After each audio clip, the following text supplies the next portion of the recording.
Shalom, praise the Lord.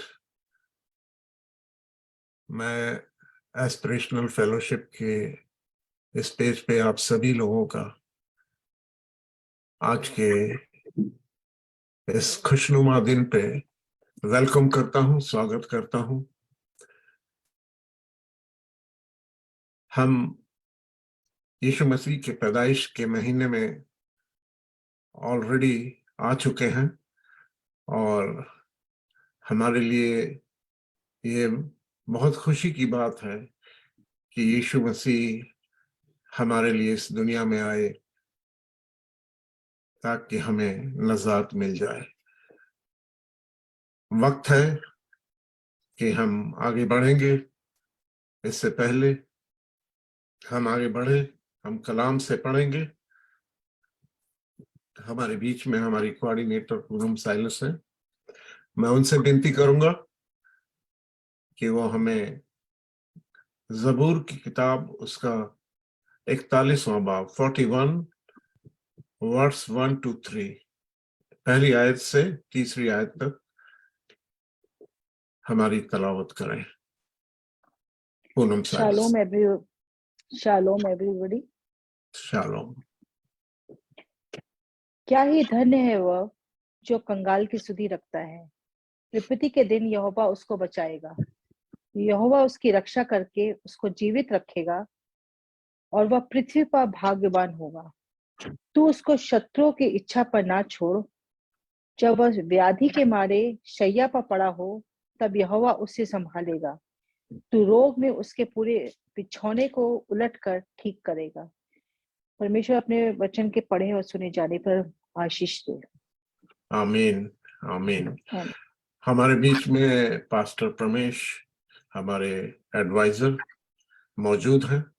मैं उनसे विनती करूंगा कि वो हमें दुआ में लेके चले, प्रार्थना में लेके चले, ताकि फिर हम आगे के कार्यक्रमों को कर सकें। Pastor Pramesh. Thank you. Thank you, Lord. Thank you, Jesus. Thank you, Holy Spirit. Thank you, Father. प्रभु जी, हम आपको धन्यवाद देते हैं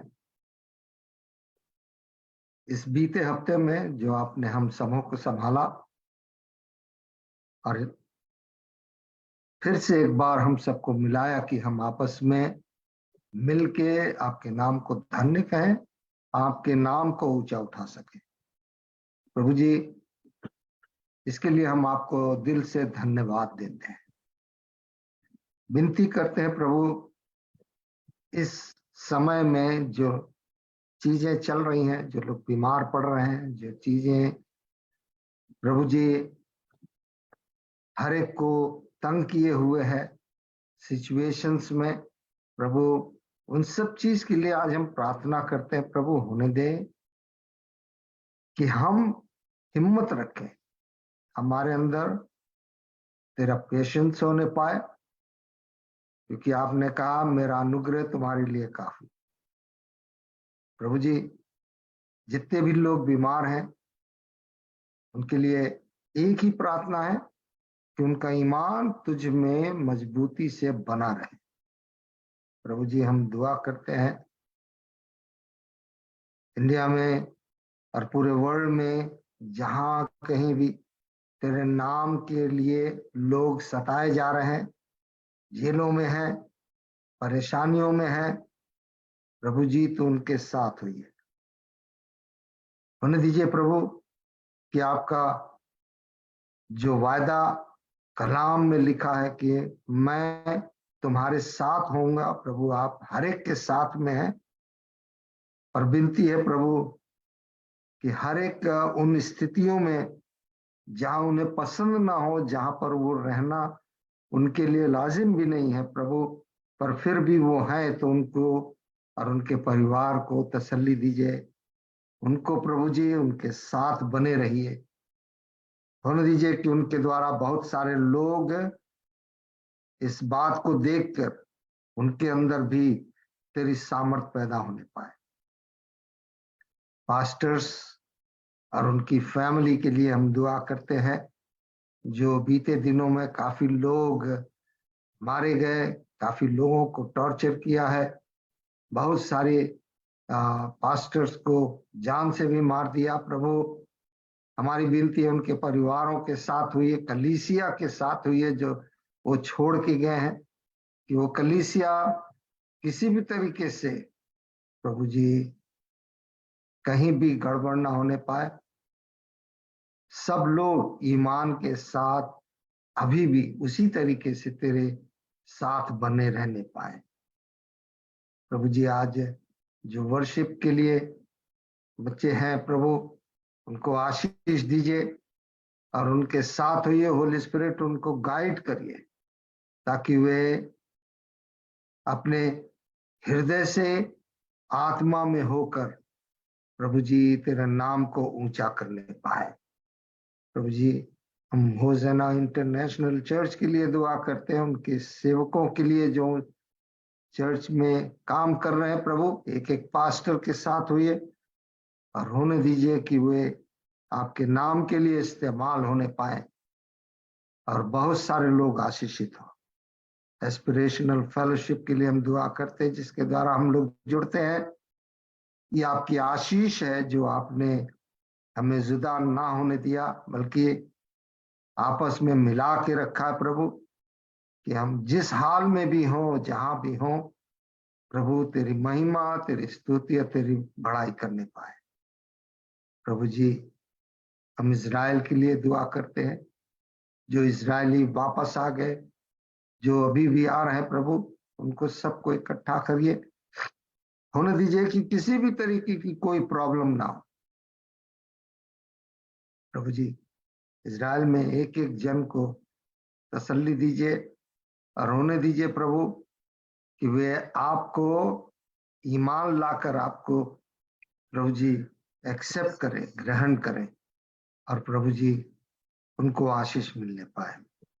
हम विनती करते हैं इस आने वाले हफ्ते में प्रभु, तू हम सबों के साथ हो, हम सबों की हिफाजत करिए और मौका दीजिए प्रभु कि हम सब फिर से आने वाले सैटरडे को सुबह तेरे हुजूरी में आ सके और आपकी महिमा, आपकी स्तुति, आपकी बड़ाई करने पाए। हम सबों की जरूरतों को, हमारी हर कमजोरी को, बीमारी को प्रभु जी हमसे दूर करिए और होने दीजिए हम लोग तंदुरुस्त होकर प्रभु फिर से आपके सामने हाजिर हों। हम सारी महिमा, सारा आदर आपको देते हुए इस दुआ को मांगते हैं यीशु मसीह आपके पवित्र मीठे जिंदा नाम में, आमीन। आमीन, आमीन, आमीन। Thank you very much pastor ji. हमारे बीच में नेपाल से कैरी मेहर जुड़ी हुई है। Thank you very much for joining us today. We will go in for worship. Pastor Ellen, we invite you along with Adam and go ahead for worship. God bless you. Praise the Lord. Shalom. खुदावन के जिंदा और जलाली नाम में आप सबको आज का सलाम बोलता हूँ। और आइए हम कुछ गीतों को गाएंगे और अपने जिंदा खुदावन की परस्तिश करेंगे। इस गीत का नाम ही है परस्तिश खुदा की करो, चाहे सुबह हो या शाम, जीवन के हर मोड़ पर लेते रहो यीशु नाम। हालेलुया।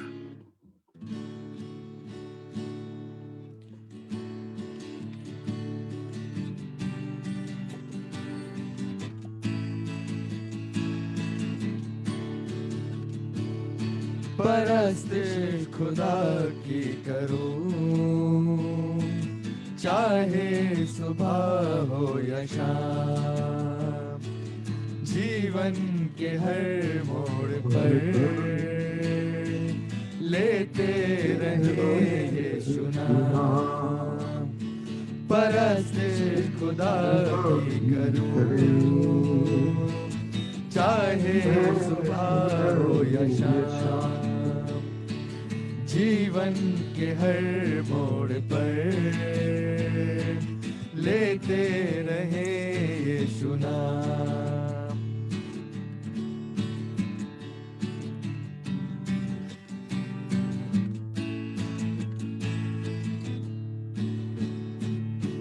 हाँ, जीवन ये ऐसा बिताए, नाम यीशु का फैलाए, जीवन ये ऐसा बिताए, नाम यीशु का फैलाए, हाँ, भटके हुओं को बचाए, कलाम खुदा का सुनाए, हाँ, भटके हुओं को बचाए, कलाम खुदा का सुनाए, भटके हुओं को बचाना है बस हमारा ये काम, भटके हुओं को बचाना है बस हमारा ये काम,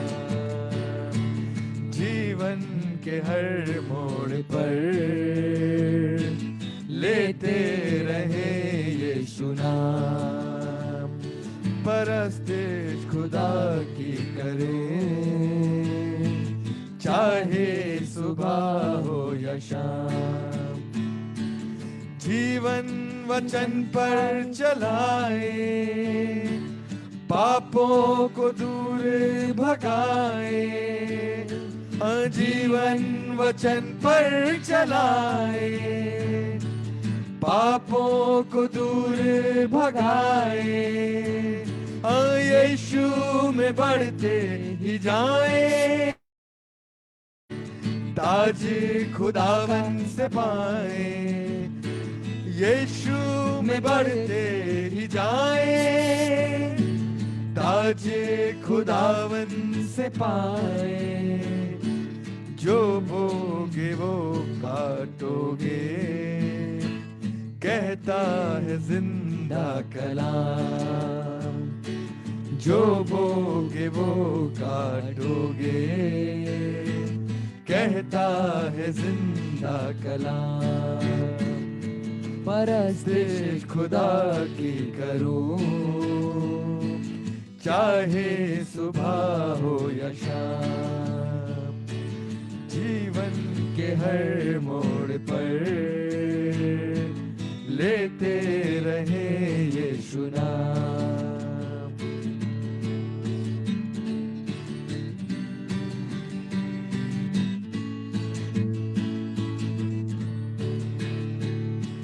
सजदे में सर को झुकाए, दिल के हालात बताए, सजदे में सर को झुकाए, दिल के हालात बताए, ईमान यीशु पे लाए, सब कुछ खुदावन से पाए, ईमान यीशु पे लाए, सब कुछ खुदावन से पाए, जो मांगो वो पाओगे, गर हो यीशु पर ईमान, जो मांगो वो पाओगे, गर हो यीशु पर ईमान, परस्तिश खुदा की करो, चाहे सुबह हो या शाम, जीवन के हर मोड़ पर लेते रहे यीशु नाम, जीवन के हर मोड़ पर लेते रहे यीशु नाम। हालेलुया। आज की शाम जमा है तो अपने खुदावन को परिस्थित करने के लिए हमारे भाई वरदान का ये गाना था, बहुत ही खूबसूरत गाना उन्होंने लिखा था। आइए कुछ और गाने गाएंगे और अपने खुदावन को और जलाल देंगे। जबकि एडवेंट सीजन चल रहा है, क्रिसमस का सीजन आ रहा है, तो आइए हम लोग कुछ क्रिसमस के गाने गाते हैं और उस मूड में आते हैं कि हम क्रिसमस के फेस्टिव सीजन में आ चुके हैं।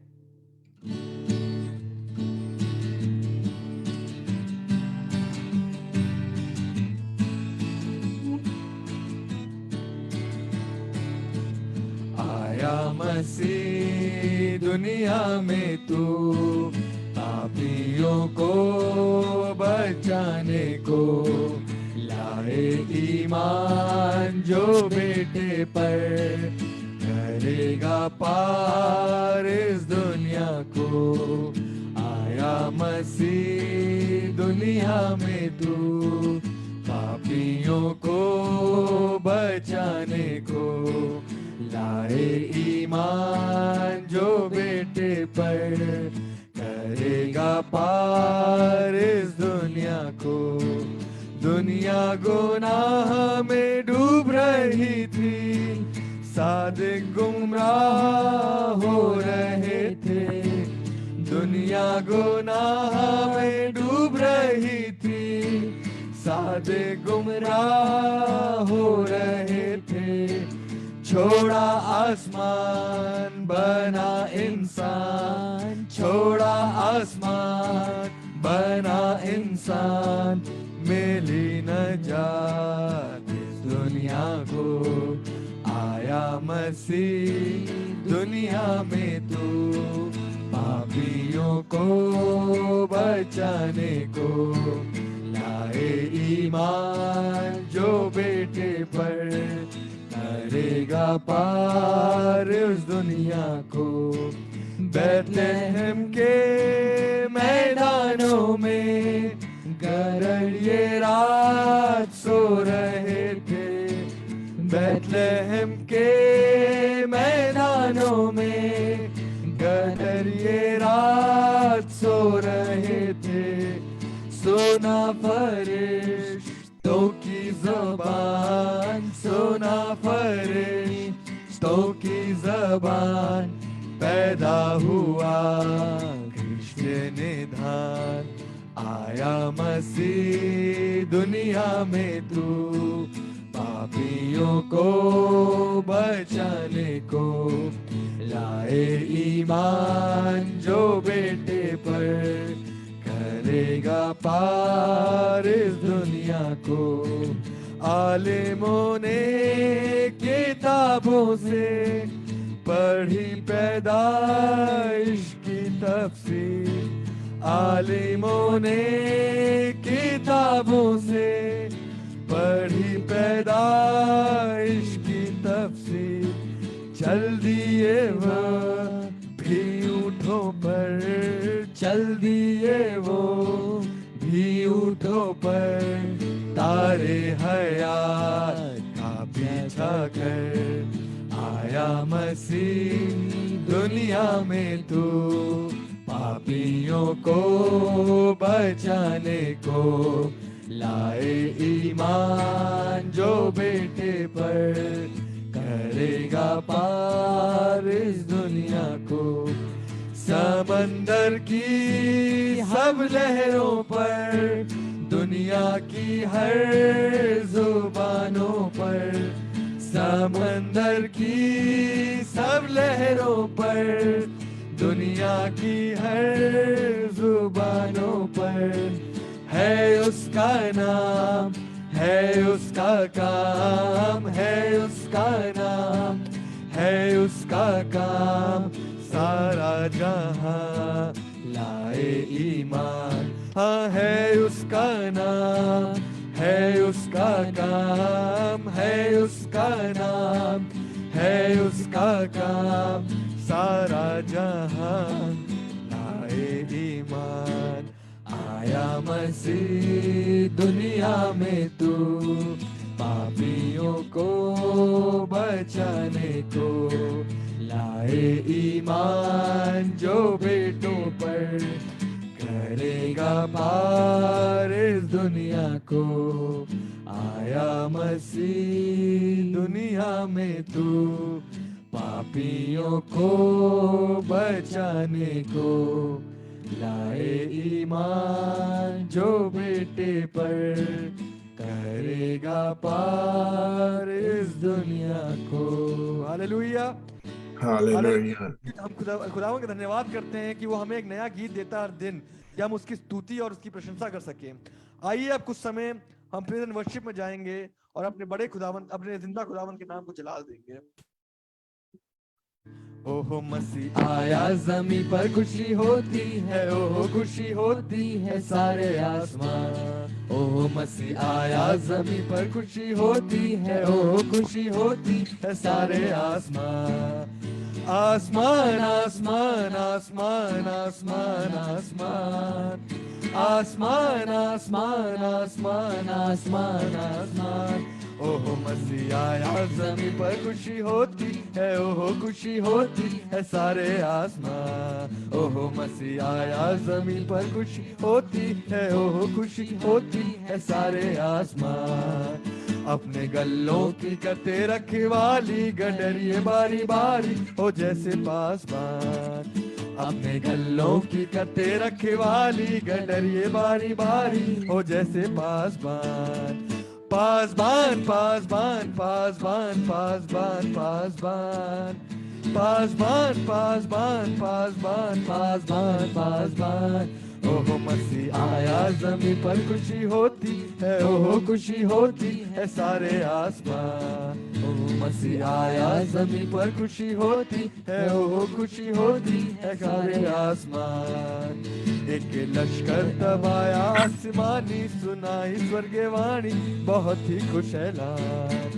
एक लश्कर तब आया आसमानी, सुनाई स्वर्गवाणी बहुत ही खुश ऐलान।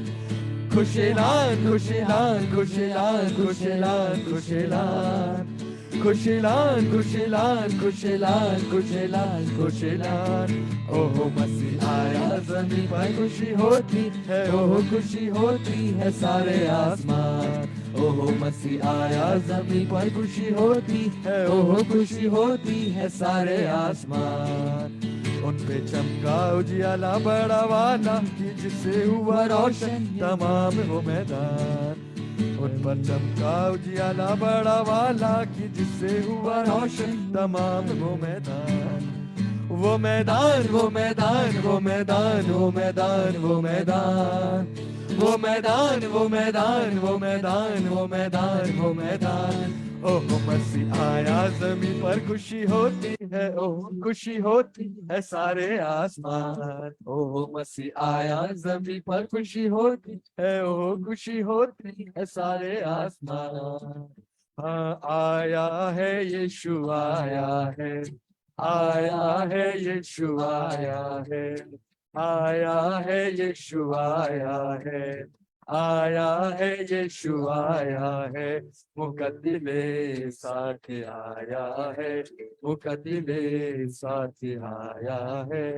आया है यीशु आया है, आया है यीशु आया है। मुकद्दमे साथ आया है, मुकद्दमे साथ आया है। जंगल में मंगल दूत मिल गाते, जंगल में मंगल दूत मिल गाते। जय जय हो प्रभु जय जय हो, जय जय हो प्रभु जय जय हो। शांति में लाया है, शांति में लाया है। आया है यीशु आया है, आया है यीशु आया है। मुकद्दमे साथ आया है, मुकद्दमे साथ आया है। पूरब देश से चले मंजूसी, पूरब देश से चले मंजूसी। तारे से देखो तारे से, तारे से देखो तारे से। पता यीशु का पाया है, पता यीशु का पाया है। आया है यीशु आया है, आया है। हालेलुया। मुकद्दमे साथ आया है, मुकद्दमे साथ आया है।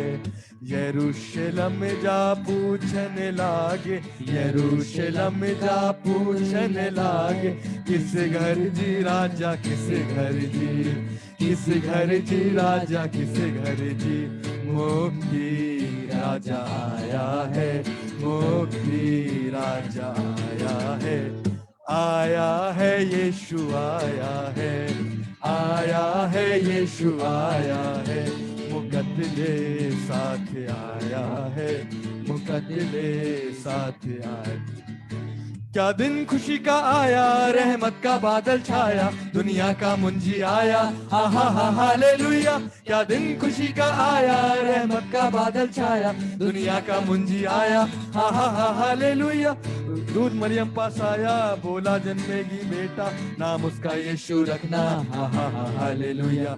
एक दूध मरियम पास आया, बोला जन्मेगी बेटा, नाम उसका यीशु रखना, हा हा हा हालेलुया।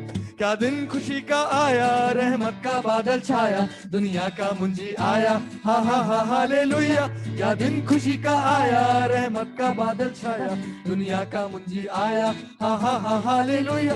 पूरब से निकला तारा, जिसने किया इशारा, रस्ते का बना सहारा, हा हा हा हालेलुया।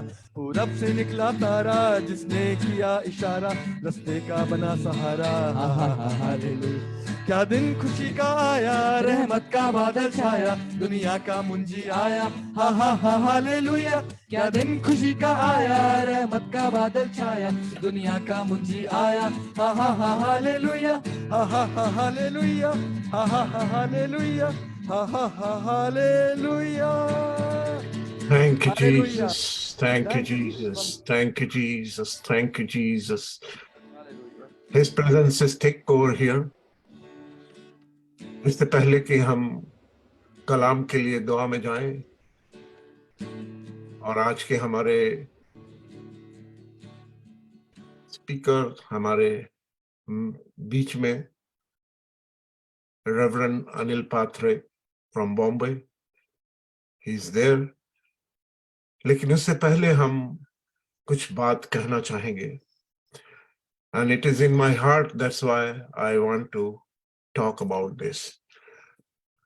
हमने नेपाल में सेवा की है और मुझे पता है कि how hard to spread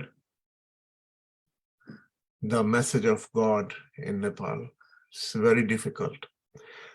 और मैं बहुत खुश हूं इस जवान बेटी के लिए, कैरी मेहर. She is from Nepal and she is carrying the burden. और जिस तरीके से वो सेवा कर रही है, मैं कभी कभी सुनता हूं, मुझे बहुत अच्छा लगता है. And I will give you 2 to 3 minutes. You can speak anything if you want to, for the glory of God.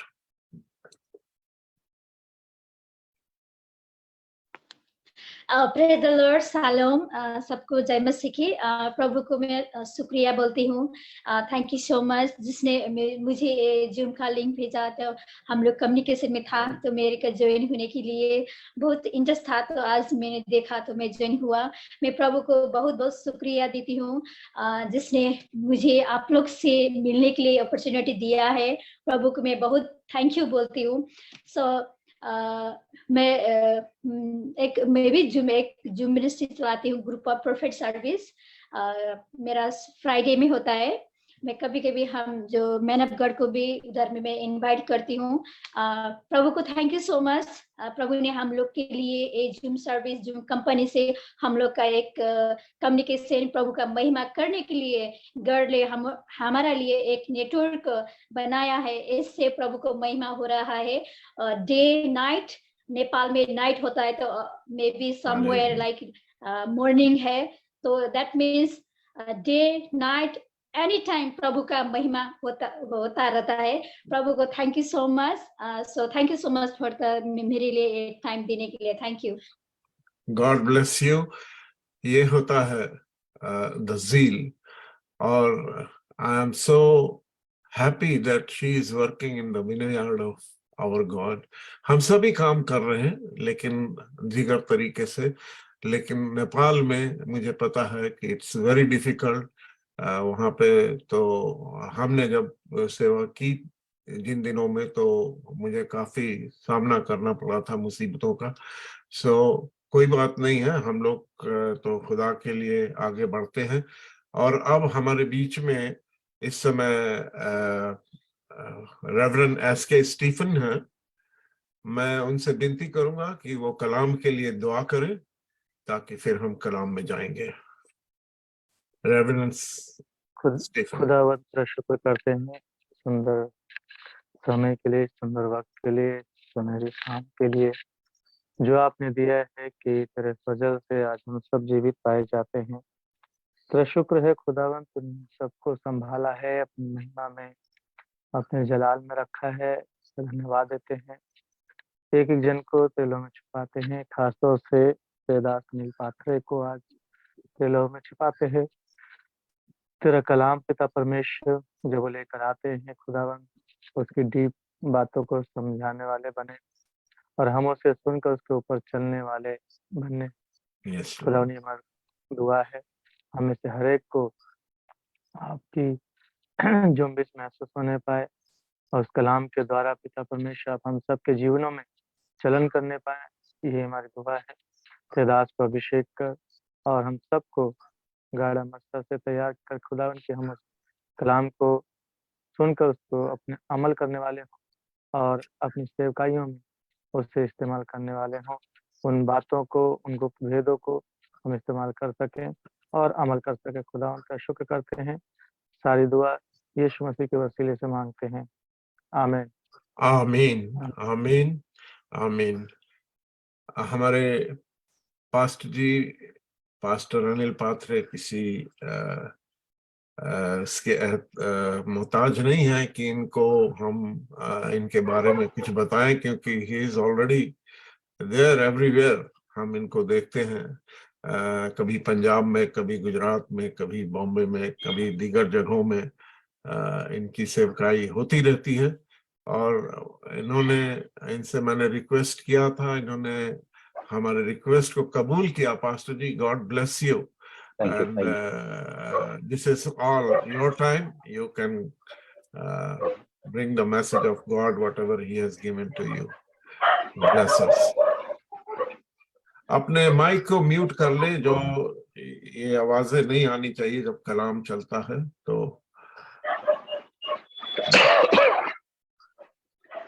Praise the Lord. जय मसीह की। जय मसीह। खुदावन के अति सामर्थी और जलाली नाम को महिमा मिले, आदर मिले, सम्मान मिले। प्रभु की रहमत और उसकी दया और उसके फजल से आज इस पृथ्वी पर एक अच्छा जीवन, अच्छी आशीषें प्रभु ने हमें दी। इसके लिए सभी बातों के लिए धन्यवाद। एस्पिरेशनल फेलोशिप को मैं दिल से धन्यवाद देता हूं। प्रभु के अभिषेक दासों को और विशेष पास्टर सैमुअल सिंह को मैं धन्यवाद देता हूं, जिन्होंने मुझे वचन की सेवा के लिए ये मौका दिया। इसके लिए आप सभी को प्रभु बहुत बहुत बरकत दे, आशीष दे। और आज का दिन आप सभी को मुबारक हो। प्रभु की बरकत, आशीष और उसका फजल आप सभी के ऊपर बना रहे। ये समय है कि हम पवित्र कलाम और उसके वचन की ओर रुख करेंगे और अपनी अपनी पवित्र ग्रंथ बाइबल को आप खोल लें। आज पवित्र आत्मा ने जिस भाग को हमें मनन के लिए दिया है वो हमें मिलेगा लूका रचित सुसमाचार अध्याय 12। लूका रचित सुसमाचार अध्याय 12, लूक चैप्टर 12 वर्स 16 to 21। लूका रचित सुसमाचार 12 अध्याय 16 से लेकर 21 तक पढ़ेंगे।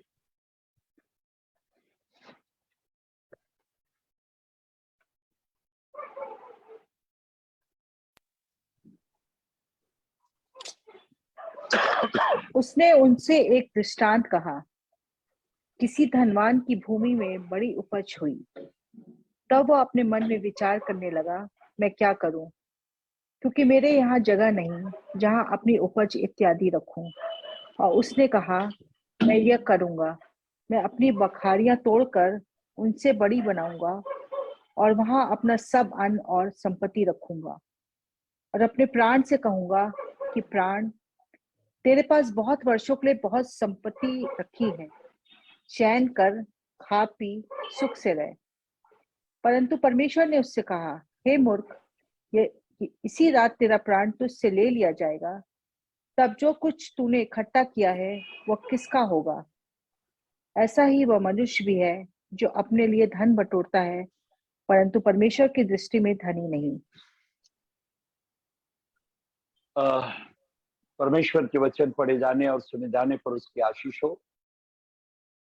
प्रभु यीशु मसीह ने एक दृष्टांत कहा एक धनवान की खेती में बड़ी उपज हुई, और इतनी उपज हुई कि अब वो सोचने लगा कि इस उपज को, इस संपत्ति को, इस अनाज को मैं कहां रखूं। तब उसने एक उपाय और एक प्लानिंग की। छोटे छोटे सारी बखारिया गोदाम तोड़कर उसने एक बड़ा गोदाम बना लिया, और उसने सारे अनाज को, संपत्ति को रखा, और अपने प्राण से कहने लगा, खा पी और सुख से और चैन से रहे, क्योंकि बहुत सालों के लिए तेरे पास सामान है। तभी आसमान से एक आवाज उसके लिए आई, आज रात तेरा प्राण तुझसे ले लिया जाएगा, तो जो कुछ तूने कमाया है वो किसका होगा। मैं चाहता हूं आप 20 पद को दोबारा पढ़ ले।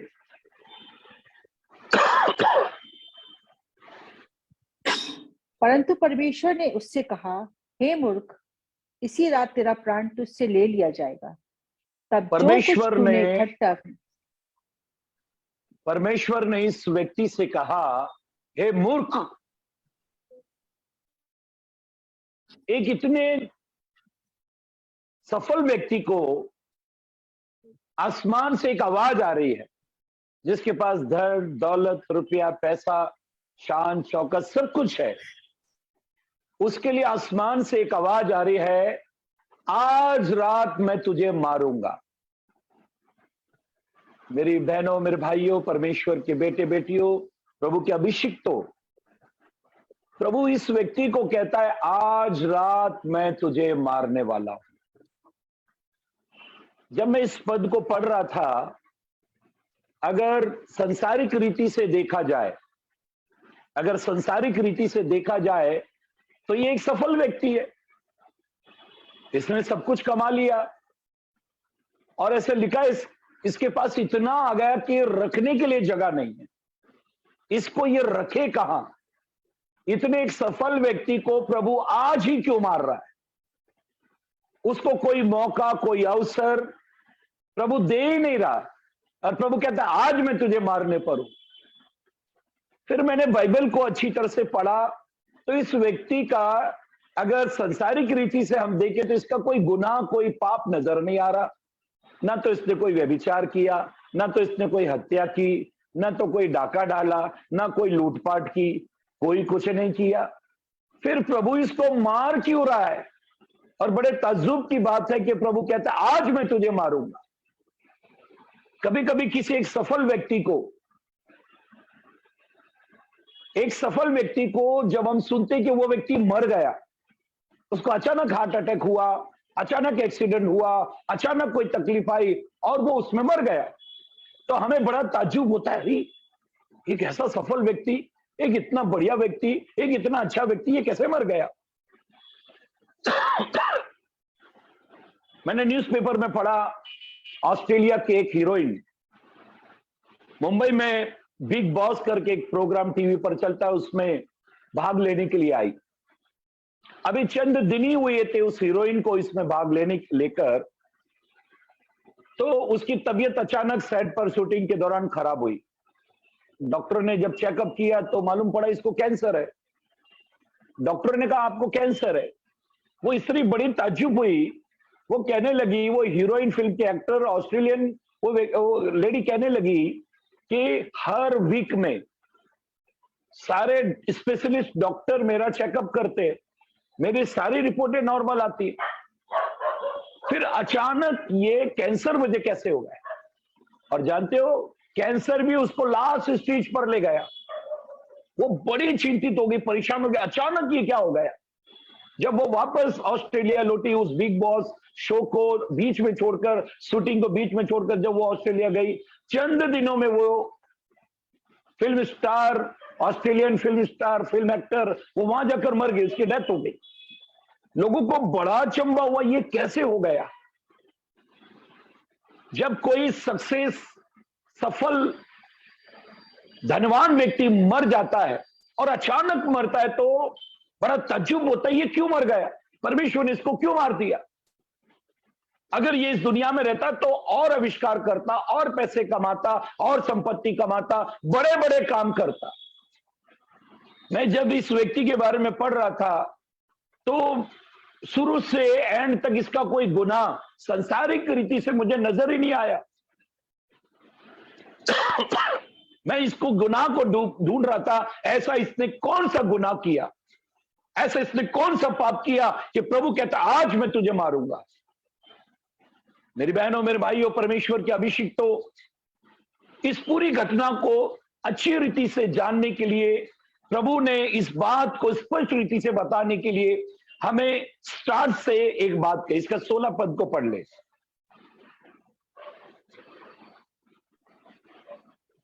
उसने चैप्टर 12 वर्स 16। उसने उनसे एक दृष्टांत कहा, किसी हाँ। धनवान की भूमि में बड़ी उपज हुई। ऐसे लिखा है, किसी धनवान की खेती में बड़ी उपज हुई। ऐसे लिखा है, धनवान की खेती में बहुत सारा अनाज, धन आया। अब बड़ा अनाज हुआ, बड़ी उपज हुई। मैं इस पद को जब पढ़ रहा था मेरी समझ में नहीं आया, हे प्रभु, ऑलरेडी ये धनवान है, यीशु कह रहे ये धनवान है, और ऐसे लिखा है कि और उपज हुई। कभी कभी हमारी समझ में नहीं आता है, धनवान को और धन मिल जाता है। जिसके पास ऑलरेडी 10 फैक्ट्रियां है तो 2-4 और वो खोल लेता है। ऑलरेडी उसके पास करोड़ों रुपए और अरबों रुपए आ जाते हैं। ऑलरेडी वो बहुत तंदुरुस्त है और सर्टिफिकेट ये सब आ जाते हैं और भी वो तंदुरुस्त है। जानते हो, कभी कभी परमेश्वर ये चीजें हमें क्यों देता है? देखो, उपज को देने वाला, बाइबल ये कहती है, न तो बीज बोने वाला न सींचने वाला, परमेश्वर बड़ा है जो बढ़ाता है। इसका मतलब इसको अनाज देने वाला परमेश्वर है। अब परमेश्वर इसको अनाज दे रहा है, इसकी भूमि में बड़ी उपज कर रहा है। परमेश्वर इस धनवान को, ऑलरेडी ये धनवान है, फिर परमेश्वर ने इसको इतना अनाज क्यों दिया? जानते हो, जब भी जो चीज ऑलरेडी हमारे पास है और परमेश्वर और बहुत सारी चीज दे दे, तो एक काम जरूर करना चाहिए, एक काम जरूर करना चाहिए, और वो काम ये है कि जो विषय को लेकर, जो मैटर को लेकर, जो टॉपिक को लेकर हम चिंतित रहते, परेशान रहते, अगर वो भरपूरी से परमेश्वर ने हमें दे दिया, तो उस मैटर को, उस विषय को, उस टॉपिक को क्लोज करके अब परमेश्वर की ओर ध्यान लगाना चाहिए। क्योंकि वो मैटर तो क्लोज हो गया, अब वो विषय तो खत्म हो गया। एक बार हम सब लोग मिलकर प्रार्थना करने के लिए इकट्ठे हुए। सुबह का वक्त है, 7-8 लोग खड़े हुए। एक भाई कहने लगा, बिजली का बिल जो है 5,000 रुपए आया है, मेरे पास में सिर्फ 2,000 रुपए है। आप सभी लोग 3,000 रुपए के लिए प्रार्थना करें ताकि 3,000 का इंतजाम हो और मैं बिजली बिल भर दूं, वरना आज मेरी बिजली लाइट जो है वो कटिंग हो जाएगी। सबने कहा कि हाँ भाई, 3,000 के लिए हम प्रार्थना करेंगे। तभी एक भाई ने कहा, मेरे पास 1,000 रुपए एक्स्ट्रा पड़े हैं, मैं 1,000 रुपए आपको देता हूं। तब किसी ने कहा कि अभी तो 2,000 का टॉपिक बचा है, विषय 2,000 का बचा है, तो क्या करें? तब एक ने कहा, भाई मैं 500 देता हूं। तब एक व्यक्ति वहां बैठा हुआ था, उसने कहा, एक काम करो, आप अपना 1,000 वापस रखो, आप अपने 500 रुपए वापस रखो, मैं पूरे 3,000 रुपए इस भाई को देता हूं। और उसने वो 3,000 अपने पर्स से निकाल कर दे दिए। अब क्या हो गया, वो प्रार्थना का जो विषय था, वो टॉपिक जो था, वो क्लोज हो गया, वो बंद हो गया। अब उसके लिए प्रार्थना करने की जरूरत नहीं, क्योंकि पैसे के लिए जो प्रार्थना करने वाले थे वो तो विषय क्लोज हो गया, वो टॉपिक ही खत्म हो गया। जानते हो, परमेश्वर को मालूम है, इंसान इस पृथ्वी पर, इस संसार में सबसे ज्यादा अगर किसी विषय के लिए प्रार्थना करता है तो वो है धन, पैसा, मनी। सबसे ज्यादा वो इसी विषय के लिए प्रार्थना करता है। हम बालकपन की अवस्था से बच्चे को एक ही बात सिखाते हैं, बेटा तुझे बड़ा होकर धन कमाना है, बहुत पैसे कमाना है, तेरा बड़ा बंगला होना चाहिए, तेरे पास बड़ी कार होनी चाहिए, दुनिया की साज सामान ये वो सब तेरे पास होना चाहिए। इसलिए बच्चे को ऐसा लगता है कि मुझे दुनिया में यही चीज कमानी चाहिए, बच्चों को ऐसा लगता है मुझे यही कमाना चाहिए। एक स्कूल के मास्टर ने, स्कूल में एक प्रोग्राम चल रहा था, अचानक वो स्टेज पर आया और उसने ढेर सारे 2-2 हजार रुपए के नोट एक टेबल पर रख दिए और थोड़ी सी चॉकलेट वहां पर उस टेबल पर रख दी और कहा इस स्कूल का एक 5 साल का बच्चा, उसको कहा बेटा इधर आओ, ये दोनों में से एक चीज आप उठा लो, या तो चॉकलेट उठा लो या ये कागज के टुकड़े उठा लो। जैसे ही वो आगे बढ़ा, उसके पिताजी ने समझाया, बेटा देख वो चॉकलेट को मत उठाना, वो जो पिंक कलर के 2-2 हजार रुपए के नोट है वो उनको उठाना, उनको अगर तू उठाएगा तो ये ऐसी चॉकलेट तू महीने भर खा लेगा, तो उनको उठाना। बच्चे को समझाया और बच्चा आया। मास्टर ने कहा मैंने देखा कि तुम्हारे पापा तुमको कुछ कान में बोल रहे थे, वो सब भूल जाओ, तुम्हें क्या पसंद है वो दोनों में से एक ले लो, जो पापा बोल रहे उसको भूल जाओ, तुम अपनी मर्जी से इस दोनों में से एक चीज उठा लो। जानते हो उस बच्चे ने क्या उठाया? वो चॉकलेट उठा ली। जब वो वापस आया उसके पिताजी ने एक थप्पड़ लगाया, बेवकूफ, मैंने कहा था वो कागज के नोट उठाना और तूने वो चॉकलेट उठा ली। बच्चे को बचपन से ही ताड़ना दी जाती है, मारपीट की जाती है, उसको समझाया जाता है, बेवकूफ कहा जाता है, अगर तूने पैसा निकाल तू महामूर्ख है। बचपन से हम उसको एक ही बात सिखाते हैं। अब इस व्यक्ति के जो दृष्टांत में प्रभु ने कहा कि ये धनवान है, इसकी खेती में बड़ी उपज हो गई। संसार का नियम है, सारी जिंदगी इंसान धन धन धन करता है, धन धन धन, और एक दिन निधन, एक दिन वो उसी के चक्कर में खत्म हो जाता है और उसको जो धन, ये दौलत, रुपया, पैसा सब कुछ कमाए, वो सब कुछ उसको बेकार सा लगता है, सब गया काम। बाइबल में एक व्यक्ति जिसका नाम सुलेमान है, जब परमेश्वर ने सुलेमान को दर्शन दिया, राजा दाऊद के बाद जब सुलेमान बादशाह बना, तब परमेश्वर ने उससे बात की। जब परमेश्वर ने सोलोमन से बात की और उसको कहा तू मांग, तू क्या चाहता है? जानते हो सुलेमान ने परमेश्वर से अक्ल, बुद्धि को मांगा। उसने कहा परमेश्वर मुझे बुद्धि दे, मैं इतनी बड़ी प्रजा, इतनी बड़े देश में इसका न्याय कैसे करूंगा, आप मुझे अक्ल, बुद्धि और सामर्थ दे। परमेश्वर ने उसको बुद्धि तो दी, ऐसी बुद्धि दी कि उसके बराबर दुनिया में और कोई बुद्धिमान नहीं, लेकिन उसके साथ में उसे जो उसके लिए आवश्यक है, जरूरी है, वो भी उसको दे दिया। बाइबल कहती है, परमेश्वर का कलाम, परमेश्वर का वचन ये कहता है कि सुलेमान को परमेश्वर ने बुद्धि तो दी, लेकिन धन भी इतना दे दिया, उसके बाद बेशुमार धन आ गया, जबकि उसने वो मांगा ही नहीं। एक बात याद रखो, परमेश्वर को वो सब मालूम है जो हमारी नीड है, हमारी आवश्यकता है। यशायाह नबी की किताब में लिखा है, वो हमारे मांगने से पहले देने वाला और हमारे पुकारने से पहले सुनने वाला परमेश्वर है। वो बराबर उसे मालूम है मेरे बच्चों को किस वस्तु की, किस चीज की आवश्यकता है, जरूरत है। वो मांगने से पहले वो हमारे लिए इंतजाम कर देता है। आप एक पद को पढ़ ले तो आपको समझ में आ जाएगा। लूका रचित सुसमाचार 12 अध्याय 24 पद, लूका 12:24। कौओं पर ध्यान दो, वे न बोते हैं, न काटते, न उनके भंडार और न खत्ता होता है, तो अभी परमेश्वर उन्हें पालता है। तुम्हारा मूल्य पक्षियों से कहीं अधिक है। हाँ, यीशु ने कहा कि कौओं की ओर, पक्षियों की ओर, चिड़ियों की ओर ध्यान दो। वे ना बोते हैं, ना काटते हैं, ना जमा करते, वो कुछ नहीं ऐसा करते। पूरी कायनात में, पूरी सृष्टि में परमेश्वर ने जितने जीव जंतु प्राणी बनाए, उसमें से पूरी दुनिया में से एक ही ऐसा प्राणी है जो नौकरी पर जाता है। आपने देखा कोई गधा नौकरी पर गया, कोई कुत्ता नौकरी पर गया, कोई शेर नौकरी पर गया, कोई नौकरी पर नहीं जाता है।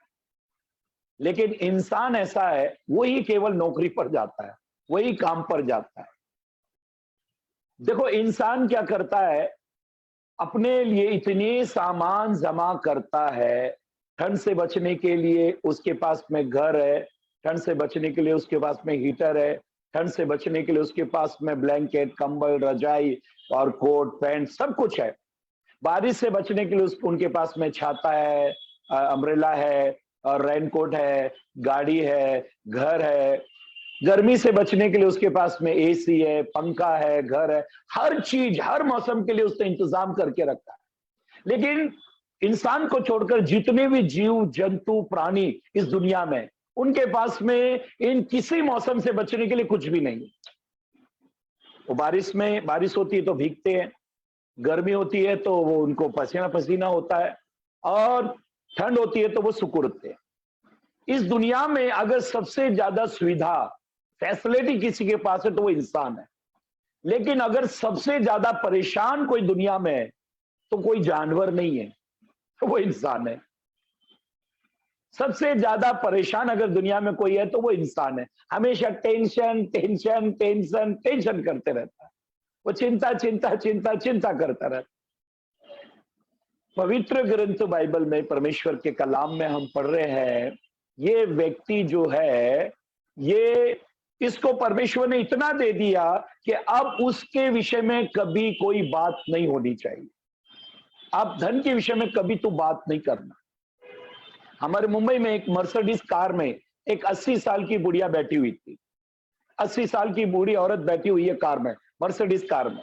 एक भिखारी आया और कार का शीशा बजाते हुए कहने लगा, गिव मी 1 रुपीज प्लीज, 1 रुपया मुझे दे दे प्लीज, मेरी मदद करे। उस स्त्री ने उसको 1 रुपया उस भिखारी को दे दी। उसके बाद में वो भिखारी जब जाने लगा तब वो बूढ़ी औरत जो मर्सिडीज कार के अंदर बैठी है, उसने उस भिखारी को बुलाया और उसको कहा, क्या तुम इस लाइन में, इस भिखारी की लाइन में नए हो? उसने कहा, नहीं मैडम, हमारे बाप दादा, हमारे पुरखा भीख मांग के आए हैं, हम इस लाइन में नए नहीं है, हम बहुत पुरानी है। तो उसने बोला, फिर मैंने जब तुमको 1 रुपया दिया, तुमने मुझे आशीर्वाद क्यों नहीं दिया? तुमने मुझे आशीष क्यों नहीं दी? जानते हो, ये भिखारी कहने लगा, 80 साल की उम्र में तुम मर्सिडीज कार में बैठी हो, 80 साल की उम्र में मर्सिडीज कार में बैठी हो, अब क्या आसमान में बैठोगी? इतनी तो ब्लेसिंग है, इतनी तो आशीष पहले से तुम्हारे पास है, अब क्या आसमान में बैठोगी?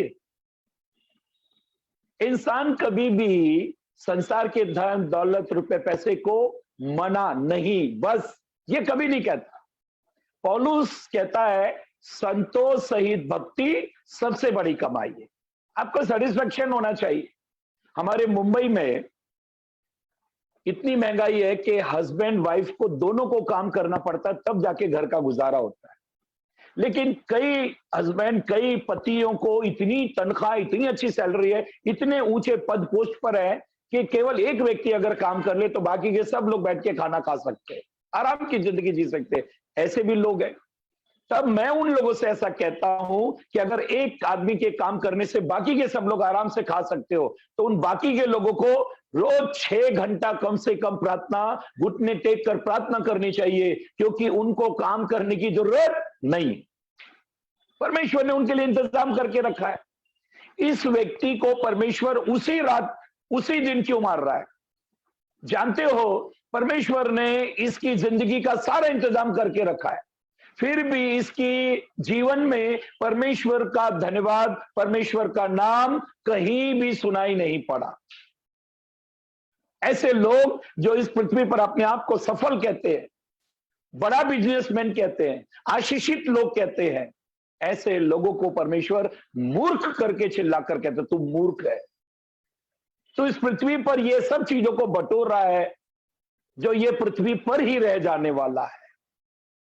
चाइना के लोग मुझे एक बात के लिए बड़े अच्छे लगते हैं, वो कहते हैं यूज एंड थ्रो, इस्तेमाल करो और फेंक दो। ये संसार, अगर आप 1 कुरिन्थियों 7 अध्याय 31 पद पढ़े तो वहां पर लिखा है, हे संसार के बरतने वालों। अगर आप उस पद को निकाल सकते हो तो उसको पढ़ ले। 1 Corinthian chapter 7 verse 31। 1 Corinthian chapter 7 verse 31। और इस संसार के साथ व्यवहार करने वाले ऐसे हों कि संसार ही के ना हो लें, क्योंकि इस संसार की रीति और व्यवहार बदलते जाते हैं। इस संसार के साथ व्यवहार करने वाले, अगर आप अच्छा ट्रांसलेशन पढ़ें तो उसमें लिखा है, हे संसार को बरतने वालों, तुम संसार के ही होकर ना रह जाओ, क्योंकि संसार की रीत, संसार की रिवाज बदलते जाते हैं। ये संसार रोज बदली होता है। संसार के रीति रिवाज रोज बदली होते जाते हैं। आप संसार के साथ कभी नहीं चल सकते, आप संसार के जैसे नहीं चल सकते।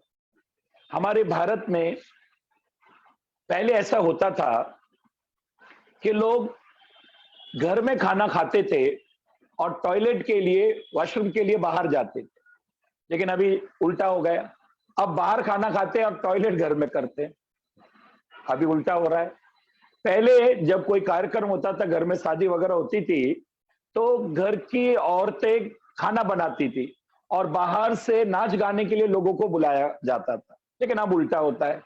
अब घर की औरतें नाचती है और बाहर की औरतें खाना बनाती हैं, तो सब उल्टा हो रहा है। बोला ये दुनिया में उल्टापन आ गया है, बोला सब कुछ उल्टा हो रहा है।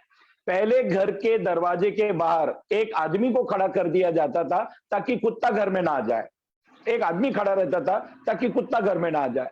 आज क्या करते, कुत्ते को दरवाजे पर रखते ताकि कोई आदमी घर में ना आ जाए, और लिख कर रखते अतिथि देव भव, वेलकम, स्वागतम।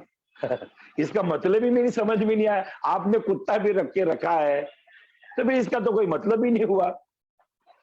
हम पवित्र ग्रंथ बाइबल में परमेश्वर के वचन में ऐसा पढ़ रहे हैं कि इस व्यक्ति के पास परमेश्वर ने इतना इसको धन दे दिया ताकि इसके धन का विषय क्लोज हो जाए, धन का मैटर बंद हो जाए, ये उस विषय के बारे में अब कभी बात ना करे। अब ये केवल परमेश्वर परमेश्वर परमेश्वर की बात करे।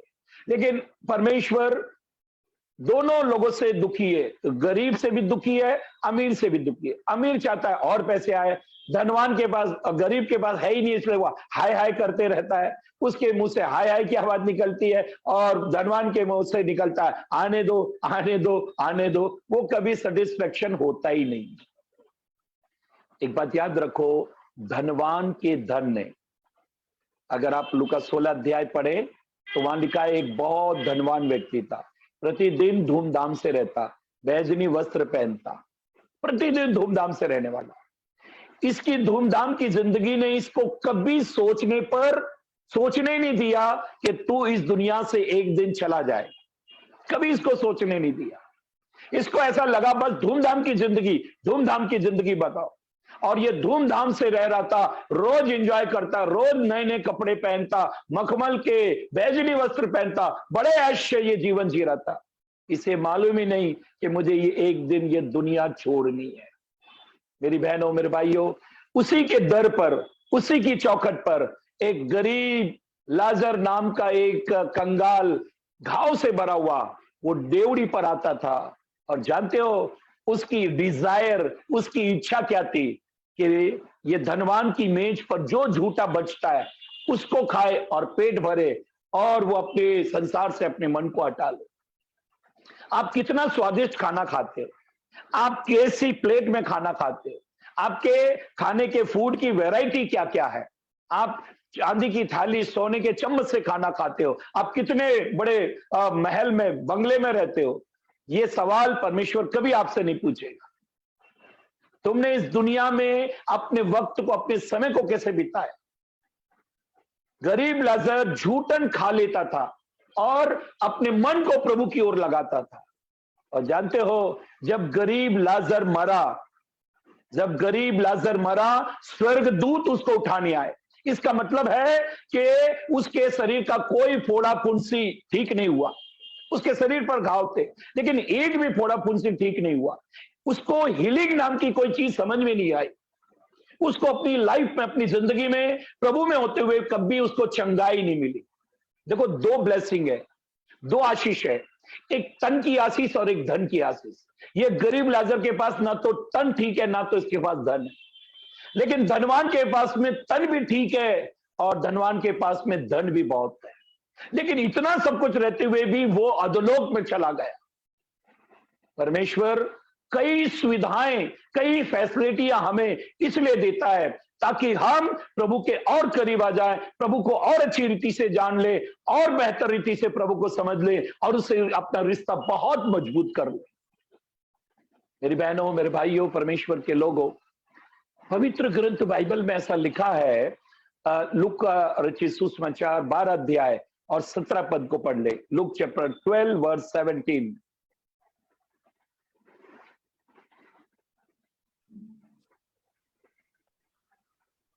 तब वह अपने मन में विचार करने लगा कि मैं क्या करूं, क्योंकि मेरे यहाँ जगह नहीं जहां अपनी उपज इत्यादि रखूं। अब ये मन में सोचने लगा कि इतना धन आ गया, इतनी संपत्ति आ गई, इतना अनाज आ गया, अब इसको रखूं कहां। हमारे मुंबई में एक ऑटो रिक्शा, एक व्हीकल घूमता है, उसके पीछे लिखा है, पैसा रे पैसा तुझे कमाऊं कैसा, पैसा रे पैसा तुझे कमाऊं कैसा। पहले इंसान यही बात करता है, पैसे को कैसे कमाया जाए। उस ऑटो रिक्शा पर लिखा था, पैसा रे पैसा तुझे कमाऊं कैसा, मरने के बाद फिर तुझे ले जाऊं कैसा। आदमी के पास दो समस्या है, पहले तो पैसा कैसे कमाऊं, जब वो कमा ले, जब वो पैसे को कमा लेता है तब वो सोचता है अब इसको लेकर कैसे जाऊं। अब लेकर तो जा नहीं सकता।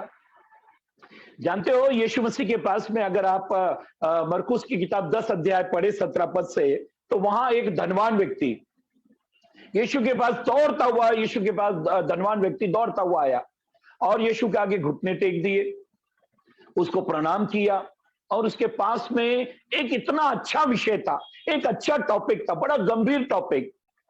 उसने यीशु से कहा, स्वर्ग राज का अधिकारी होने के लिए मैं क्या करूं, स्वर्ग जाना चाहता हूं, वहां का वारिस होना चाहता हूं, उसके लिए मैं क्या करूं।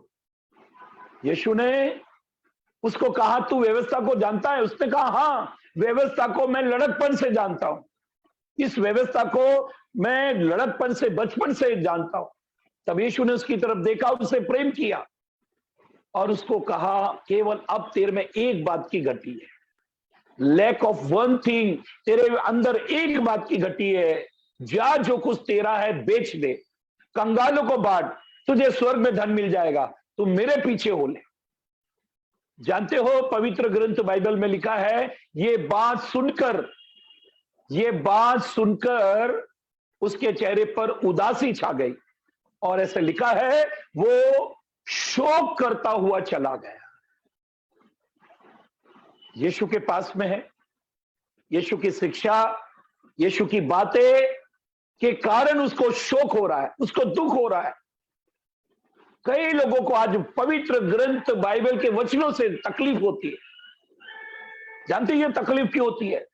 क्योंकि परमेश्वर दुखती नस पर हाथ रख देता है, जो आप सुनना पसंद नहीं करते। पौलुस कहता है, अंत के दिनों में कान की खुजली के कारण लोग अपने मन के अनुसार उपदेशकों को ढूंढ लेंगे। ये उपदेशक, ये प्रचारक अगर मेरे मन के अनुसार कहता है, इसका मतलब ये राइट है, ये अच्छा है, ये प्रचारक अच्छा है। मेरी बहनों, मेरे भाइयों, परमेश्वर के लोगों, पहले की जो कलीसिया तैयार हुई, पहली कलीसिया जब तैयार हुई, जब प्रेरित पतरस ने पेंटिकॉस्ट के दिन प्रचार किया, तब ऐसा लिखा है 3000 लोगों का उद्धार हुआ। 3000 लोगों का उद्धार हुआ। जानते हो उद्धार के बाद में उन्होंने क्या किया? जैसे उद्धार हुआ, वो घर गए, सब कुछ बेचकर वो कलीसिया में आ गए। आज का विश्वासी उद्धार पाता है तो बंगला, गाड़ी, रुपया, पैसा, बैंक बैलेंस, ये सब देखता है। बोला देखो, अमेरिका का एक राइटर एक किताब लिखता है और वो किताब में लिखता है, पहले का मसीह बंगले में, महल में पैदा होता था। पहले का मसीह, जो सच्चे मसीह थे, पहले के मसीह महल में पैदा होते थे और झोपड़े में मरते थे। आज का मसीह झोपड़े में पैदा होता है, महल में मरता है। वो कहता है, आज की मसीहत मेरी समझ में नहीं आती। ये सच है, आज की मसीहत समझ में नहीं आ रही। आज सुसमाचार कैसे पहुंचेगा लोगों तक? क्योंकि सुसमाचार प्रचार करने वाले आराम, फैसिलिटी, सुविधाओं को चाहते हैं और इस कारण वो सुसमाचार वहां तक पहुंच नहीं पाते। पवित्र ग्रंथ बाइबल में ऐसा लिखा है, ये व्यक्ति ये सोचने लगा, ये विचार करने लगा, ये प्लान करने लगा कि अब मैं ये संपत्ति को रखूं कहां, इस रुपए पैसे को रखूं कहां, इस अनाज को रखूं कहां। अब इसका 18 पद पढ़ ले, लूका रचित सुसमाचार अध्याय 12 और इसका 18 पद पढ़ ले।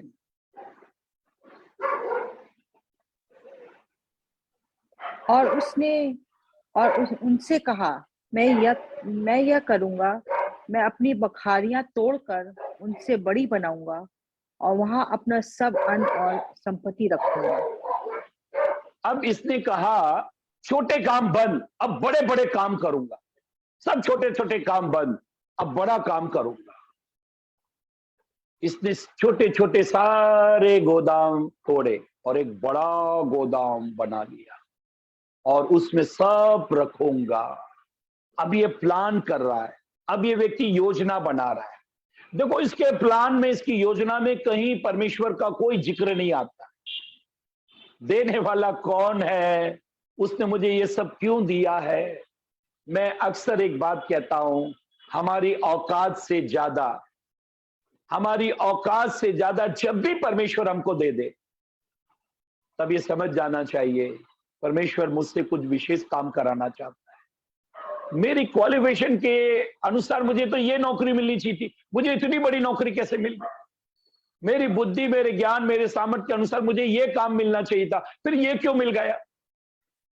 अगर आप मत्ती 25 अध्याय पढ़े तो वहां लिखा है, एक स्वामी ने अपने दासों को बुलाया, एक को 5 सिक्के दिए, एक को 2 दिए और एक को 1 दिया। और ऐसे लिखा है, उनकी सामर्थ्य के अनुसार दिया। जब भी प्रभु हमारी सामर्थ्य से बढ़कर हमको दे दे, जिसके काबिल लायक हम नहीं है, उससे ज्यादा अगर प्रभु हमको दे दे, तब हमको क्या करना चाहिए, केवल प्रभु के पीछे चलना चाहिए कि सबसे बढ़कर, मेरी औकात से बढ़कर प्रभु ने मुझे दे दिया। अब तो मेरा जीवन प्रभु के लिए बीतना चाहिए, अब तो मैं केवल प्रभु के लिए रहना चाहिए, क्योंकि उसने मुझे अब ये सब करने से ज्यादा प्रभु ने मुझे दे दिया। अब मुझे प्रभु के पीछे चलना चाहिए, अब मुझे प्रभु का धन्यवाद करना चाहिए। मेरी बहनों, मेरे भाइयों, परमेश्वर के अभिषिक्तों, ये व्यक्ति के कार्य में कहीं भी ऐसा नहीं लिखा कि इसने एक भी बात के लिए परमेश्वर को थैंक्स या धन्यवाद कहा हो। परमेश्वर को ये कहा हो, धन्यवाद प्रभु, आपने मुझे ये सब कुछ दिया। कहीं भी हम नहीं पढ़ते। हमारी 15 मिनट की प्रार्थना में, 14 मिनट केवल हम मांगते हैं। हमारी 15 मिनट की प्रार्थना में 14 मिनट तक तो हम परमेश्वर से मांगते ही रहते। इसलिए परमेश्वर, जब भी हम प्रार्थना के लिए आते हैं तो परमेश्वर कहता है, आ गया भिखारी। जब भी हम प्रार्थना करने आते हैं तो परमेश्वर कहता है, आ गया भिखारी, अब मांगना शुरू करेगा। ये दे दे, पत्नी को ये दे दे, बच्चों को ये दे दे, बेटी को ये नौकरी लगा दे, हमारा मकान बड़ा कर दे, हमें गाड़ी दिला दे प्रभु, हमें ये दे दे, वो दे दे, वो दे दे। मैं कहता हूं, जिस कंपनी में आप काम करते हो, आप सेल्समैन हो, अगर कंपनी को आपसे ज्यादा काम लेना है और कंपनी ने आपको साइकिल दी है, तो कंपनी आपको मोटरसाइकिल देगी। अगर कंपनी को और ज्यादा काम लेना है तो वो आपको कार देगी। अगर कंपनी को आपसे और ज्यादा काम लेना है तो एरोप्लेन का टिकट देगी, क्योंकि कंपनी का काम कर रहे हो आप। आपको बोलने की जरूरत नहीं पड़ेगी, आप तो कंपनी के वर्कर हो। कंपनी आपको जितनी सुविधा देगी आप उतना काम करोगे। आप अपनी तरफ से एरोप्लेन खरीदने की कोशिश मत करो। परमेश्वर जैसे आपका इस्तेमाल करना चाहे वो करेगा। आप इसके लिए अपनी तरफ से कोई कोशिश मत करो। पहली कलीसिया ने अपना सब कुछ बेच दिया, इकट्ठे रहकर परमेश्वर की आराधना करते थे। आज की कलीसिया दूसरों का सब कुछ इधर लाती। एक बहुत बड़ा धनवान व्यक्ति, उसके पास बहुत धन था, उसने सोचा ये धन को मैं साथ कैसे लेकर जाऊं, क्योंकि मैं एक दिन मरूंगा। अब मैं ये धन को साथ कैसे लेके जा सकता हूं। तो उसने शहर के सारे ज्ञानियों को बुलाया और सबसे पूछा, तुम में से कोई ऐसा व्यक्ति है जो ये बता सके कि मरने के बाद मैं ये धन कैसे ले जाऊं। सबने बोला, भाई मरने के बाद तो आप एक सुई नहीं लेके जा सकते, 1 रुपया सिंगल नहीं लेके जा सकते, ये इतनी बड़ी संपत्ति आप कैसे ले जाओगे। तभी एक व्यक्ति ने कहा, सर मैं बता सकता हूं, मेरे पास एक रास्ता है, आप अपने साथ ये दौलत लेके जा सकते हो। वो तो बड़ा खुश हो गया। बोला सर। तो उसको पूछा, आप कभी अमेरिका गए हो। वो व्यक्ति इंडियन था, धनवान था। उसको पूछा, आप कभी अमेरिका गए। बोला, हाँ मैं गया हूं। तो ये अमेरिकन नोट आप लेकर गए। बोला, नहीं वो तो वहां भी वो लोग ने ले लिए और वहां के दिए। बोला, यहाँ के ले लिए ना। बोला, हाँ यहाँ के तो ले लिए थे। बोला, बस आपको यहाँ की संपत्ति यहीं छोड़नी है और वहां की प्राप्त करनी है। उसका रास्ता यीशु ने कहा, धनवान को कहा, तुम मेरे पीछे हो ले, तेरे लिए जो तेरा है वो वहां जमा हो गया। लेकिन हमको क्या है, दोनों हाथों में लड्डू चाहिए। हमको दोनों हाथों में लड्डू चाहिए, यहां का भी नहीं छोड़ेंगे, वहां का भी पकड़ेंगे, बोला दोनों चाहिए बोला।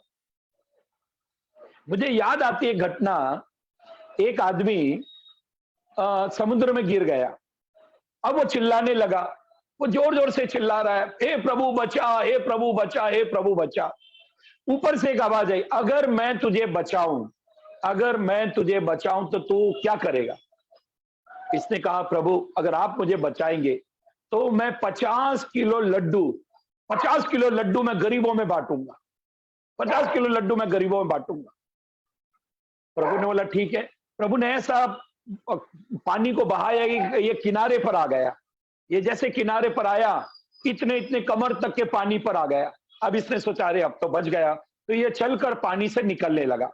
फिर ऊपर से एक आवाज आई, लड्डू याद है ना, 50 किलो लड्डू तुझे बांटने। जानते हो ये क्या कहता है? कौन से लड्डू? अब ये तो बच गया। अब ये चिल्ला कर कहता है कौन से लड्डू? तब प्रभु ने वापस पानी इस तरफ बहाया और ये समुद्र में की तरफ चला। और ये तो डर गया, अरे अरे प्रभु आप नाराज मत हुए, मैं पूछ रहा था कौन से लड्डू, मोतीचूर के लड्डू, बेसन के लड्डू, मलाई के लड्डू, मैं पूछ रहा था कौन से लड्डू वाला। कई लोगों को प्रभु झटके देता है। एक झटका दिया तो पूरा घर सुबह उठ के मॉर्निंग वॉक पे जाता है। कहां जा रहे हो भाई? नहीं नहीं, पापा को एक झटका आया, हमको भी मॉर्निंग वॉक पे जाना चाहिए।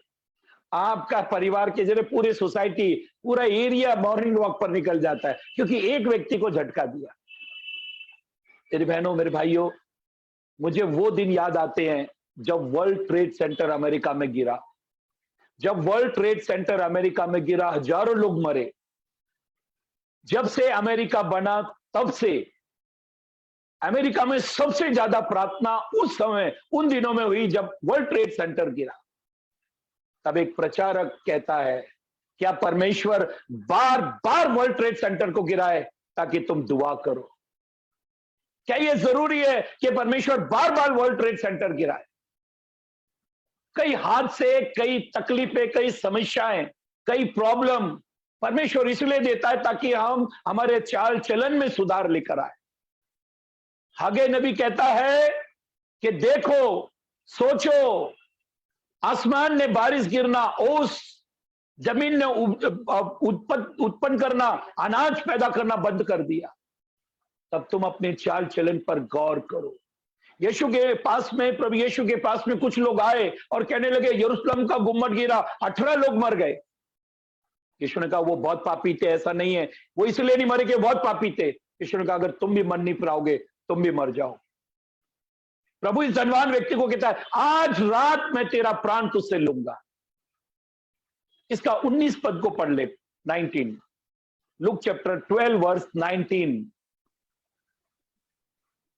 और अपने प्राण से कहूंगा अपने प्राण से कहूंगा कि प्राण, तेरे पास बहुत वर्षों के लिए बहुत संपत्ति रखी है, तेरे पास बहुत सालों के लिए संपत्ति रखी है, चैन कर, खा पी सुख से रहे और सुख से रहे। इंसान ये समझता है कि सुख जो है वो संपत्ति से आता है। इंसान को ऐसा लगता है सुख जो है वो कागज के नोट से आता है। इंसान को ऐसा लगता है सुख जो है वो दुनिया की चीजों से आता है। लेकिन भजनकार दाऊद भजन 37 और उसके 4 पद में कहता है यहोवा सुख का बनाने वाला है। सुख का मूल यहोवा परमेश्वर है। सुख परमेश्वर में से आता है। अगर आप सुख चाहते हो तो आपको परमेश्वर के पास जाना पड़ेगा। जानते हो जब याकूब धनाढ्य हो गया, याकूब अपने मामा के यहां 20 साल उसने काम किया और इतने सारे भेड़ बकरी जानवर पशु, इतनी सारी संपत्ति जब वो लेकर आया, ऐसा लिखा है कि याकूब धनाढ्य हो गया। लेकिन जब वो यरदन नदी के पास आया, उसका भाई एसाव 400 लोगों को लेकर उसको मिलने आ रहा है, तब याकूब डर गया। उसने अपनी संपत्ति 2 भागों में बांट दी। फिर भी उसके पास बेशुमार संपत्ति है, लेकिन उसके अंदर एक खौफ है। उसके अंदर एक डर है, ये सब कुछ चला जाएगा, ये सब कुछ बर्बाद हो जाएगा। मेरी बहनों, मेरे भाइयों, परमेश्वर के लोगों, उसने यरदन नदी के पार जाकर अकेला रह गया और रो रो कर दुआएं की। परमेश्वर का एक दूत आकर याकूब से बात करने लगा और इतनी लंबी बातचीत हुई कि भोर होने लगा। तब वो दूत कहने लगा, मुझे जाने दे क्योंकि दिन निकलने पर है। याकूब कहता है, तू मुझे आशीर्वाद दे, तू मुझे आशीष दे, तब मैं तुझे जाने दूंगा। याकूब कौन सी आशीष के बारे में बात कर रहा है? ऑलरेडी तो उसके पास धन दौलत, रुपया, पैसा, कितने पशु, जानवर, सेवक, सब कुछ है, फिर उसे कौन सी आशीष चाहिए? जानते हो, नीति वचन 10:22 में लिखा है, जो धन यहोवा देता है उसमें वो दुख नहीं मिलाता। जो परमेश्वर आपको देगा वो सुकून, शांति से भरा होगा, वो सुख से भरा होगा। संतोष सहित भक्ति सबसे बड़ी कमाई है। जानते हो गरीब किसको कहते हैं? जिसको और चाहिए। जानते हो धनवान किसको कहते हैं? जिसको कुछ नहीं चाहिए। परमेश्वर की नजर में वो धनवान है जिसको कुछ नहीं चाहिए। परमेश्वर के नजर में भिखारी, गरीब वो है जिसको चाहिए। जिस वक्त आपकी डायरी में, डिक्शनरी में चाहिए, आई वॉन्ट, ये आता है, इसका मतलब आप गरीब, आप भिखारी। जिस वक्त आप कहते हो मुझे नहीं चाहिए, इसका मतलब है आप धनवान हो, आप आशीषित हो, आप खुदा पर विश्वास करते हो। यीशु ने कहा, आकाश के पक्षियों को देखो, वे न बोते, न काटते, न जमा करते। जो आकाश के पक्षी, जानवरों को आप देखो, कितने सेटिस्फेक्शन रहते। कोई भी जानवर कभी थैला लेकर, टिफिन लेकर नहीं घूमता। कोई भी जंगल का शेर है, कभी मटन की दुकान नहीं खोलता। जानते हो क्यों? वो कहता है, जिसने सुबह खाना दिया है वो दोपहर को भी देगा, जिसने दोपहर का खाना दिया है वो रात का खाना भी देगा। वो अपने बनाने वाले पर भरोसा करते हैं। ये हम ही लोग हैं जो अपना ही झूठा खुद खा लेते हैं। खीर बच गई, बिरयानी बच गई, उसको फ्रिज में फिर रख दो, फिर अपने ही झूठा, बार बार झूठा खाते हो। हमसे झूठा तो दुनिया में कोई नहीं है। बोला, पशुओं को देखो, जानवरों को देखो, वे अपने बनाने वाले पर भरोसा रखते हैं, फ्रेश खाते हैं। परमेश्वर रोज उनको तरोताजा रखता है, वो अपने बनाने वाले पर भरोसा करते हैं। इसलिए बाइबल कहती है कि जब बालाक, बिलाम, इनकी घटना जब हम गिनती की किताब में पढ़ते हैं, हम बाइबल में पढ़ते हैं, जब बिलाम नबी, जो जिसके कहने पर वही होता था जो वो बोल दे, श्राप तो श्राप, आशीष तो आशीष, जो वो बोले वो होता था। बाइबल ये कहती है कि जब बिलाम बालक राजा के पास जा रहा है, परमेश्वर ने कहा मत जाना, फिर भी वो जा रहा है, क्योंकि वो उसकी इज्जत करने वाला है, वो उसकी प्रतिष्ठा करने वाला है, वो उसको दान के रूप में धन दौलत, रुपया, पैसा सब कुछ देने वाला है। परमेश्वर कह रहा है बालक राजा के पास मत जाना, फिर भी बिलाम नबी होकर भी, खुदा का दास होकर भी उस बालक राजा के पास जा रहा है। तब बाइबल कहती है परमेश्वर ने स्वर्गदूत को एक नंगी तलवार लेकर खड़ा कर दिया। जानते हो, बिलाम को स्वर्गदूत दिखाई नहीं दे रहा, गधी को स्वर्गदूत दिखाई दे रहा है। आज के नबियों को, आज के पैगंबरों को, आज के प्रॉफिट को स्वर्गदूत दिखाई नहीं देते, स्वर्ग दिखाई नहीं देता, परमेश्वर दिखाई नहीं देता। आज के प्रॉफिट को प्रॉफिट नजर आता है। प्रॉफिट, इस चीज में कितना प्रॉफिट है? अरे तुम प्रॉफिट हो या प्रॉफिट गिन रहे हो? तुम कर क्या रहे हो? बोला। इसलिए मेरी बहनों, मेरे भाइयों, परमेश्वर के लोगों, पवित्र ग्रंथ बाइबल में, परमेश्वर के कलाम में लिखा है, जब ये व्यक्ति ऐसे कहने लगा, ऐ मेरे प्राण, तू सुख से रहे, चैन से रहे, खा पी, क्योंकि बहुत सालों के लिए तेरे पास सामान है। जानते हो, हमारे दिल की धड़कन, श्वास का आना जाना परमेश्वर के हुक्म से होता है। अय्यूब की किताब, book of Job, chapter 34 verse 14, अय्यूब की किताब 34 अध्याय 14 पद में लिखा है, परमेश्वर अपना मन जिस किसी से हटाता है, उसके अंदर से अपना श्वास और अपनी आत्मा समेट लेता है।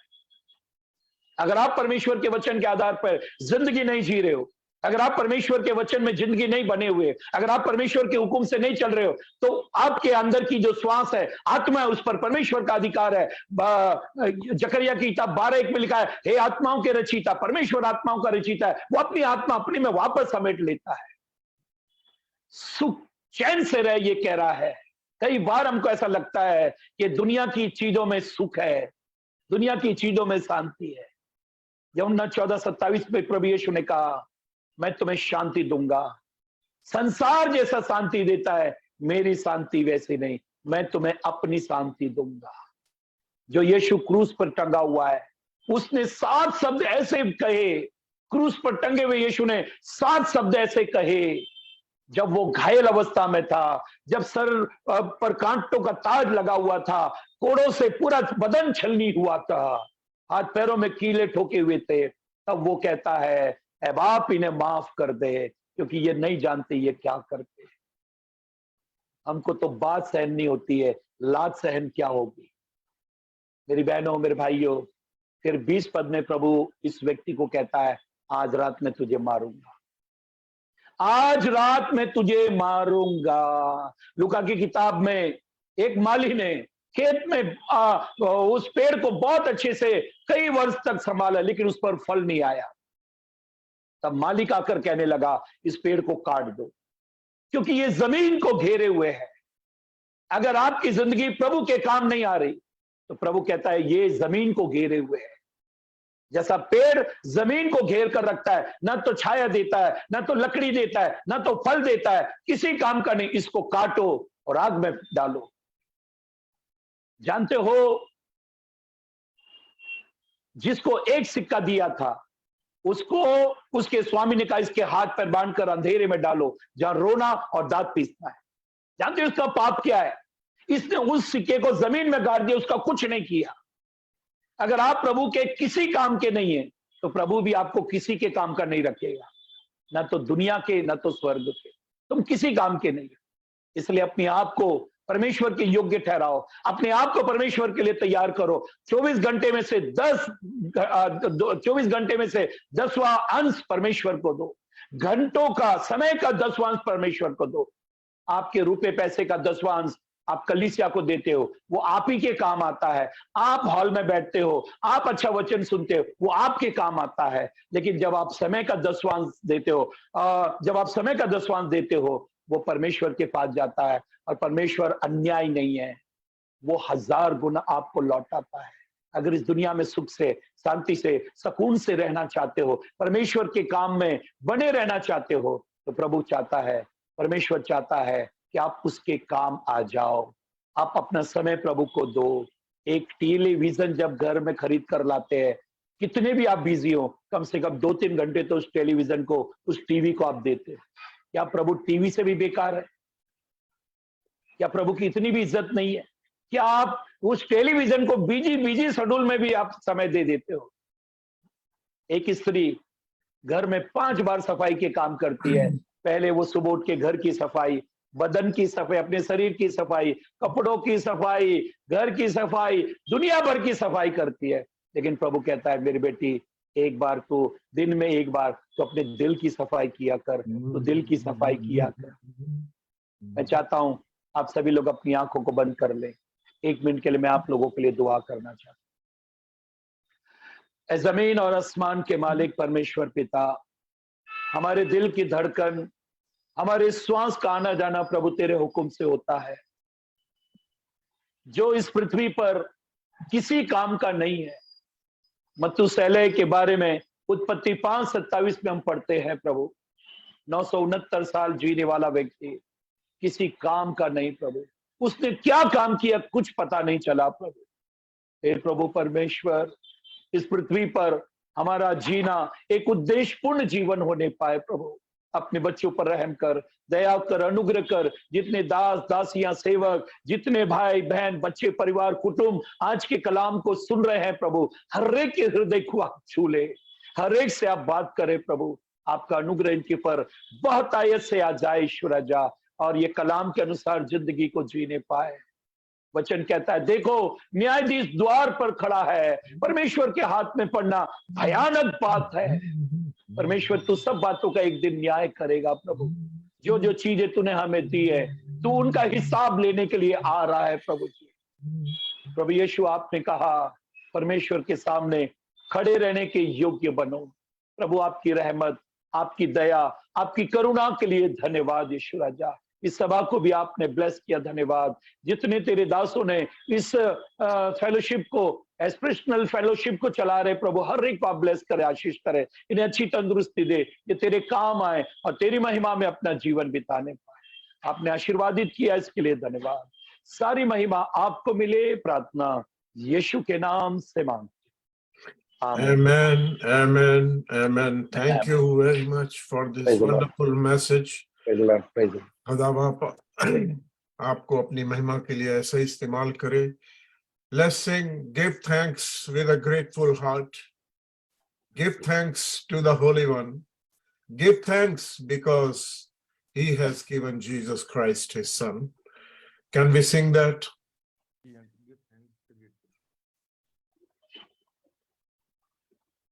Hallelujah. Thank you, Jesus.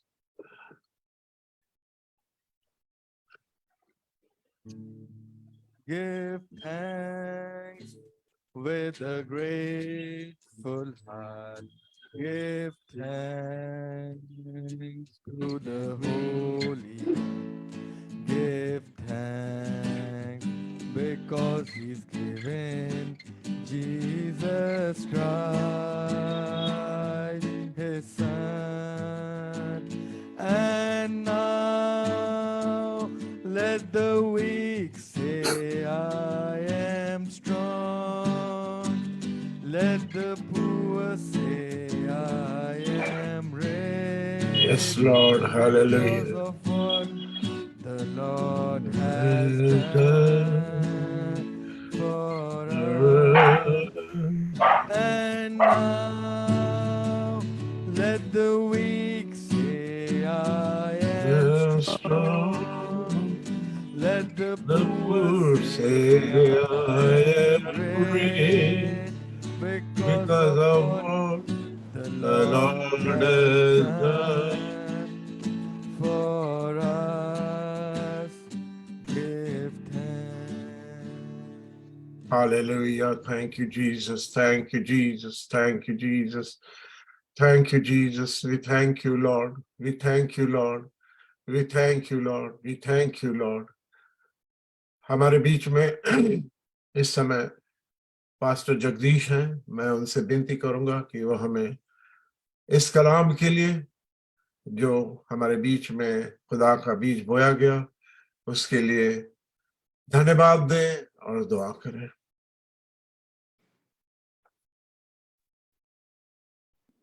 दुआ करें। धन्यवाद, धन्यवाद, धन्यवाद, धन्यवाद, धन्यवाद। Hallelujah, hallelujah. We worship Lord. We thank you, Jesus. Thank you, Father God. Thank you, Holy Spirit. Hallelujah. धन्यवाद, धन्यवाद, धन्यवाद, धन्यवाद। सारी आशीषों को सोते पिता परमेश्वर धन्यवाद करते हैं पिता परमेश्वर आज के अच्छे समय के लिए जो आपने दिया। धन्यवाद करते हैं आपके सेवक पास्टर अनिल पात्रे के लिए पिता परमेश्वर, इनके जरिए से आपने वचन दिया पिता परमेश्वर, और हम मान रखते हैं खुदावंद की जिन्होंने आपके वचन को सुना है, आज आशीष पाई है। हम आपका धन्यवाद करते हैं पिता परमेश्वर, आपका धन्यवाद करते हैं। सचमुच आप भले हैं पिता परमेश्वर, आप लोगों को आशीष देते हैं और चाहते हैं खुदावंद कि लोग आपकी आशीषों को ग्रहण करने पाए, न सिर्फ ग्रहण करने पाए पर आपको धन्यवाद करने पाए इन सब बातों के लिए पिता परमेश्वर, और उससे बचकर रहे ताकि आपके राज्य में शामिल होने पाए। प्रभु हम आपका धन्यवाद करते हैं आज के अच्छे वचन के लिए।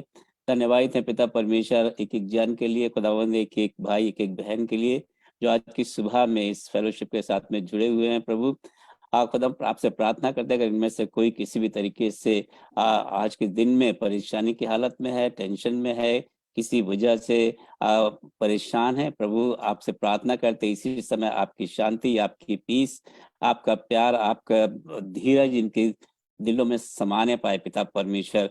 वो लोग खुदावन तेरे नाम में आगे बढ़ते चले जाए, तेरी महिमा होने पाए खुदावन। जबकि इस महीने में हम आपके बर्थ को सेलिब्रेट कर रहे हैं पिता परमेश्वर, प्रार्थना करते हैं खुदावन कि हम ना सिर्फ सेलिब्रेट करने वाले बने पर हाँ खुदावन हम हमारे जीवन में सचमुच आप दिखाई देने पाए। हम जब बाहर निकलें तो लोग हम में से हर एक के जीवन को देख कर कहने पाए कि यीशु मसीह के बेटे और बेटियां हैं। प्रभु आपसे प्रार्थना करते हैं अनुग्रह करना पिता परमेश्वर।